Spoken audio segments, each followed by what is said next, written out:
Oui. Oui. Oui. Oui, il y a bien une suite à Bleach. Oui, la fin de l'arc a teasé un nouvel arc. Oui, ça a l'air hypant. Oui, ça nous fait rappeler le 3e ou le 4e film de Bleach. Mais en tout cas, ça me fait trembler. Là, je tremble un peu parce que là, il y a une hype qui s'est construite. Elle s'est forgée. Je suis pas prêt. Mon corps n'est pas prêt. Est-ce que vous vous rendez compte de ça? Mon corps n'est pas prêt. J'étais pas prêt pour tout ça. Oui, on va en parler. On va en parler. Il s'est passé plein de choses. Tout d'abord, il y a l'histoire avec Kazui qui aide les fantômes, qui aide son prochain, comme Ichigo. Mais je l'aime bien lui parce qu'il a un petit côté ultra chill, ultra smooth, où tout va bien se passer. Je sais pas, il a une bonne vibe ce mec. Et donc du coup, j'adore. En plus, le duo avec Kon, bah ça marche toujours bien. Hein. Écoute, Ichigo Kon, ça marchait bien. Et bah là, Kazui Kon, bah ça marche toujours aussi bien. J'adore, je surkiffe. J'ai envie d'en savoir un peu plus de ce qui va se passer avec lui parce que ça annonce vraiment du lourd, surtout que lui, il est ultra cheaté à mort. Donc j'ai très hâte. Et de l'autre côté, on suit Ichika qui se fait entraîner par Ikkaku et qui est le boss. Et ce duo de deux personnes ultra vénères, bah ça marche bien. Franchement, les scènes d'humour de ce chapitre marchent vraiment bien. Et donc, j'étais conquis du début jusqu'à la fin. Et ça, c'était plutôt cool. J'aime bien ce duo maître-élève, donc pourquoi pas. Why not? Ça annonce du lourd encore aussi pour la suite. Mais je vous dis pas que ça annonce beaucoup de choses. Et ça, c'était cool. Vraiment, c'était super cool. Mais il y avait aussi d'autres choses qui étaient plutôt intéressantes. C'était par rapport à la cérémonie pour un rituel pour honorer en fait tous les capitaines qui sont morts. Et c'était quelque chose de bien trouvé en fait pour remettre un nouveau chapitre de Bleach et surtout pour relancer le manga.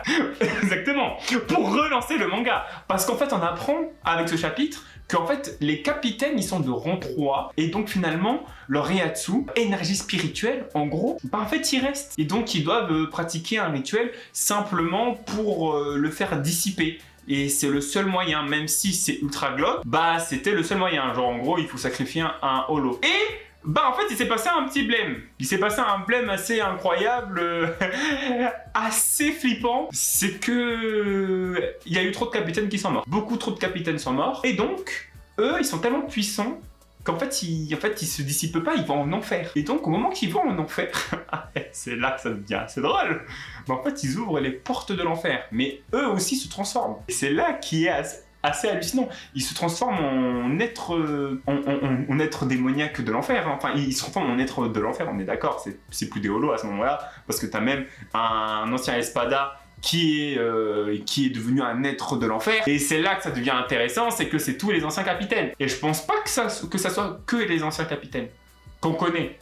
Il y a peut-être aussi d'autres anciens capitaines qui sont en enfer et qui vont venir là tout de suite. Et c'est là que ça va devenir intéressant. Ça se trouve, on va revoir le gars que Zaraki a tué pour devenir capitaine. Ça se trouve, on va le revoir. On aura des combats assez palpitants. En plus, avec un Reiatsu, avec une énergie spirituelle encore plus monstrueuse que qu'ils avaient avant quand ils étaient vivants.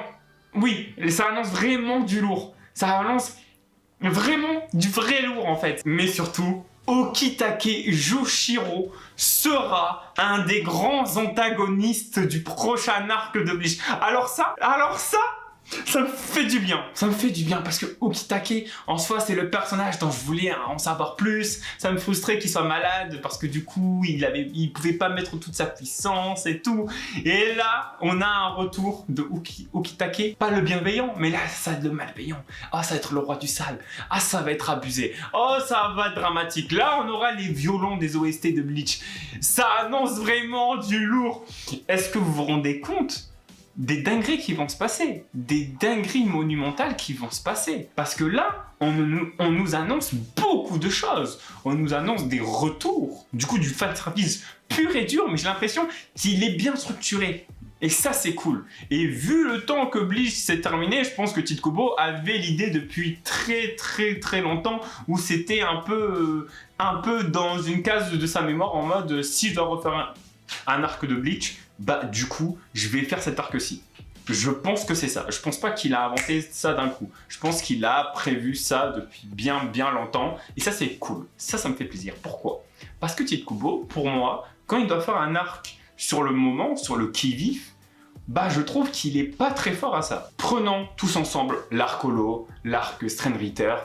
Le problème de ces arcs, c'est que ça s'étend énormément. Et vu que ça s'étend, il a eu des problèmes de rythme. Et parfois, c'était un peu chiant. Et parfois, c'était ultra stylé. Mais parfois, c'était un peu chiant. Donc du coup, Bleach, c'était plus ou moins ça, en fait, juste après l'arc Soul Society. Mais l'arc Soul Society, c'était comme ça. Vous savez pourquoi? Parce qu'il avait prévu ça dès le début.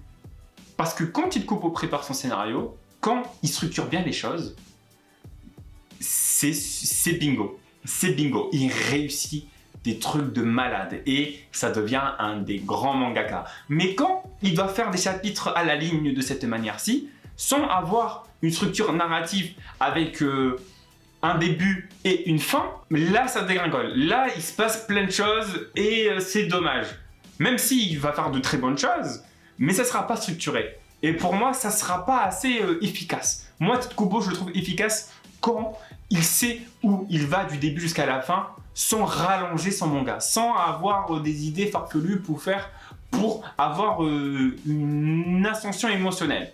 Surtout, je pense que là, il aura le plein pouvoir. Je pense que là, il aura un peu plus le plein pouvoir pour raconter son histoire et ça, c'est déjà cool. Parce que à une certaine époque, avec la Shueisha, je pense qu'il y avait beaucoup de fanservice qu'il fallait mettre absolument. Par exemple, la transformation ultime de Hitsugaya quand il devient un adulte. De base, Tite Kubo, il n'était pas trop fan de ça. D'ailleurs, il le dit avec les mots de Hitsugaya en mode « Bon, moi, j'aime pas trop ma transformation ». Et ça, c'était de la part de Tite Kubo qui disait « Je le fais pour vous, mais moi, je suis pas fan ». Là, il va faire ce qu'il a envie de faire. D'ailleurs, est-ce qu'il y aura un retour de Aizen ou pas? Dites-moi en commentaire parce que ça annonce vraiment du lourd. Mais en tout cas, en vrai, là, ce qui se passe, c'est extraordinaire. Alors, de base, je suis pas trop fan des retours des anciens mangas pour qu'ils ils redeviennent plus ou moins une foire à merchandising. Et donc, ça marche bien, mais pas trop bien. Genre, Dragon Ball Super, je trouve que c'est pas fou.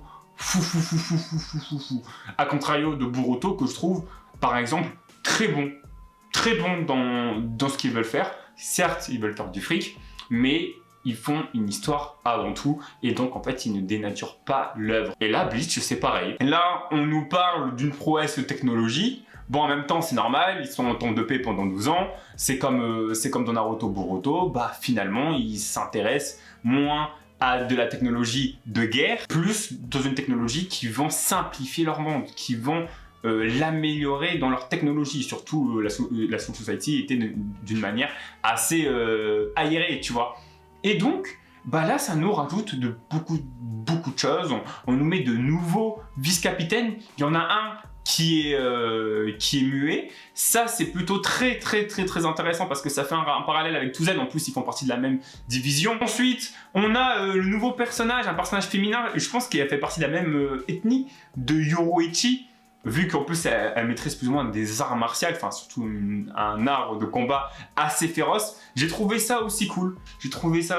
C'est assez violent, c'est assez impactant, assez puissant, elle a l'air très tiktokeuse. Donc du coup voilà, je trouve ça cool. J'ai trouvé ça cool. Il y a de la nouveauté. Les anciens aussi, le personnage évolue et ça va amener à des choses plutôt très intéressantes. J'ai hâte d'en savoir beaucoup plus par rapport à ça. J'ai hâte de revoir Ishida. Pour être cool aussi, revoir Ishida par rapport à ça. C'est quoi le rôle des Quincy par rapport à l'enfer? C'est quoi leur lien? Ça pourrait être aussi intéressant de développer sur ce côté-là. Mais ça me tarde parce qu'on va avoir des grosses révélations avec Rukia. On va avoir des grosses révélations avec tout le monde en fait. Parce que tous les capitaines qui sont morts, tous les capitaines qui sont morts ont un lien fort sur chaque personnage de Bleach.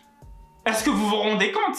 C'est ça qui est ouf, c'est que chaque personnage mort, chaque capitaine, on va peut-être revoir Touzen, on va peut-être revoir Gin. Est-ce que vous vous rendez compte de ça? C'est ça le délire en fait. On va peut-être revoir Touzen. Touzen qui est devenu la mouche. J'ai pas été trop fan, personnellement, tu vois, de Touzen. Mouche, hein, voilà, c'était le noir, tu vois, c'était le noir. Loxé et tout, avec des lunettes, le mec était stylé, il est devenu une mouche, ça m'a foutu le seum. Donc, en soi, allez, Allez, remettez-nous Tozen. Franchement, je t'en veux pas. Je t'en veux vraiment pas. Ça annonce beaucoup de choses qui va être complètement spectaculaire. Oh là là là là là. Mais ça annonce... Dites-moi ce que vous en pensez en commentaire, mais moi je trouve ça ouf. La review est désaturée au possible, mais c'est pour vous montrer l'amour que j'ai pour le manga. J'ai toujours été blasé de l'arc Quincy, de l'arc Fullbringer, de l'arc Holo que j'ai trop, pour moi qui est culte, mais qui manquait beaucoup de construction, qui manquait beaucoup de structuration dans la narration de Tite Kubo, parce qu'on sait que Tite Kubo est un génie, et là je crois qu'il a quadrillé, et en plus ça va trop bien parce qu'il aura l'animé là qui va sortir. L'animé va sortir et ensuite il va enchaîner avec ça. Mamma mia, comment ça va être bien. Non mais ça va être incroyable. Bon bref, je vous dis à la prochaine. Prenez soin de vous pour d'autres aventures. Salut.